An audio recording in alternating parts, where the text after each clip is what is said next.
perusahaan-perusahaan besar tuh sekarang apa sih? Ini di 2019, 7 dari 10 perusahaan terbesar di dunia valuasinya adalah platform.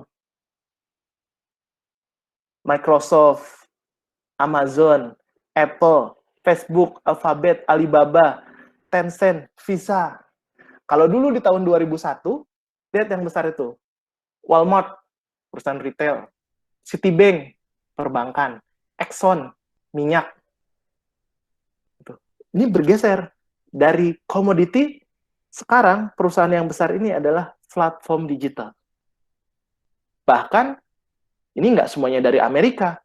Muncul ekonomi baru, 2 dari China, Alibaba dan Tencent. Nah, ini juga yang suka bola mungkin tahu ya, tahun 90 itu, tahun 90-an sampai 2000 itu yang mensponsori Liga Indonesia itu semuanya rokok, bank gitu ya, Jarum, terus dan Liga Danhil, Liga Bank Mandiri, Liga Qatar Bank waktu itu sempat. Tapi di tahun 2017 shifting. Platform digital yang mensponsori. Gojek, Traveloka Liga 1. Tahun ini Shopee Liga 1. Ini pergeseran yang luar biasa.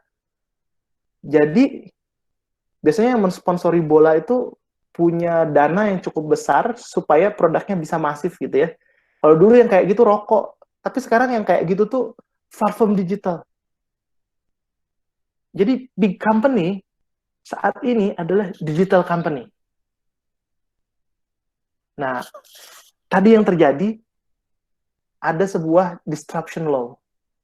Pertama, disruption itu nggak menyerang semua perusahaan. Disruption itu menyerang perusahaan yang bagus. Telkom, Posindo, Garuda Indonesia, Bluebird.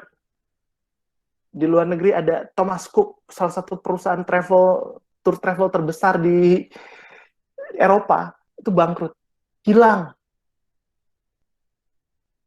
Terus disruption itu menyerangnya siapa?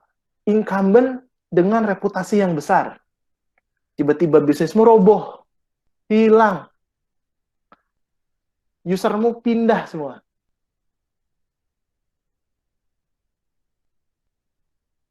Terus itu memerlukan engine yang baru dibandingkan dengan lama. Engine yang baru contohnya Traveloka datang dengan platform ekosistem pariwisata.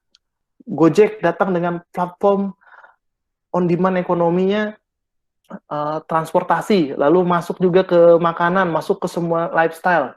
Dan berikutnya, meng-create market baru, dan itu low-end.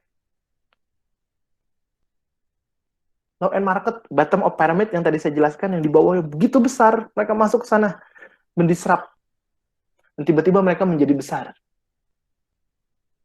Nah, ini ada 10 syarat supaya terjadi digital disruption. Jadi kalau kamu mau bikin startup, mau menggoyang incumbent, kamu harus punya 10 syarat ini. Harus bisa kamu jawab. Pertama, apa yang kamu buat itu harus lebih cepat, lebih praktis, lebih terjangkau, dan dapat dilakukan di mana saja.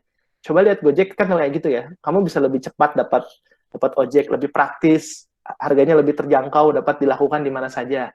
Traveloka juga sama seperti itu. Memilih value yang besar dan transparan. Kalau di Traveloka, sekarang kan kamu bisa milih ya, bisa milih kan, hotel tuh harganya kebuka semua dan transparan. Kamu bisa milih sendiri.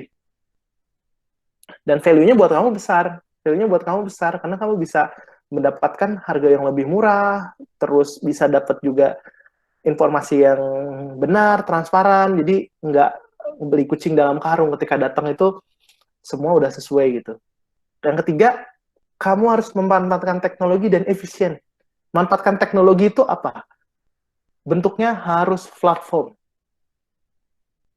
Platform itu ya, nggak harus selalu, kalau kamu mau mulai, misalkan berbisnis, nggak harus selalu platform yang berbayar.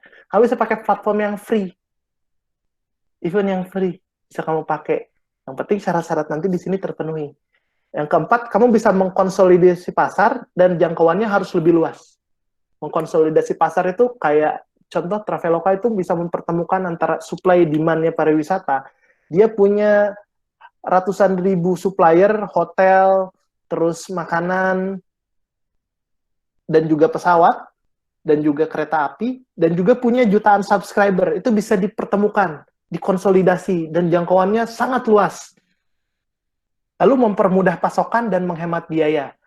Rantai pasokan di era digital ini terputus cukup banyak, sehingga biaya menjadi lebih hemat. Lalu mengkonsolidasi permintaan yang lebih besar. Tadi dengan punya jutaan subscriber, itu kamu bisa mengkonsolidasi permintaan yang jauh lebih besar dari existing.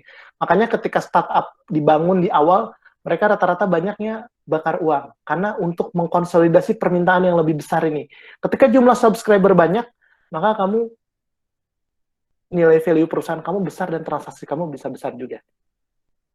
Memperluas jangkauan dan melayani yang belum terjangkau. Tadi ada beberapa user yang belum terjangkau bisa dijangkau sama platform kamu. Lalu mempermudah dan mampu melayani kebutuhan sehari-hari. Yang tadi, pain problem yang ada di kehidupan sehari-hari masyarakat ini apa? Itu dipermudah sama platform ini. Maka platform ini akan besar. Lalu yang ke-9, mengkonsolidasi pembayaran dengan lebih mudah. Jadi bayarnya itu bisa pakai, makanya muncul ya Gojek tuh datang sepaket dengan GoPay. Lalu Grab bawa OVO. Terus link aja cara penetrasinya itu dia masuk ke transportasi. Nah, supaya orang itu membayar itu menjadi lebih mudah. Lalu mendongkrak efek jejaring dan juga mendongkrak pasar. Nah, berikutnya bagaimana pertarungan incumbent dengan entran atau startup baru ini yang mendisrupt. Entran ini nggak punya ban masa lalu. Jadi dia nggak punya histori, dia masuk, dia bisa menciptakan masa depan, lalu mendisrupt langsung. Lalu incumbent ini, apa yang saat ini sedang terjadi? Banyak terperangkap dalam sejarah. Saya perusahaan besar, nomor 1, top brand award, kapitalisasinya besar, tapi mereka hanya terjebak di masa lalu dan tidak memikirkan masa depan, lalu mereka terdisrupt dan jatuh, hilang banyak. Contoh tadi, Thomas Cook ya, perusahaan travel terbesar di Eropa, itu sekarang hilang bangkrut, karena terperangkap dalam sejarah.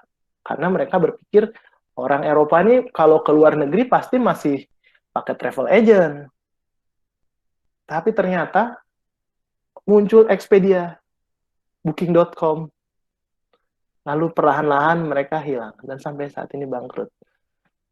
Nah, ini hukumnya saat ini. Yang cepat akan memakan yang lambat. Bukan yang besar lagi memakan yang kecil. Kalau dulu itu yang perusahaan besar itu pasti bisa memakan yang kecil. Kalau sekarang tuh belum tentu. Karena yang cepat itulah yang akan memakan yang lambat. Maka apa yang harus dilakukan? Melakukan inovasi atau mati.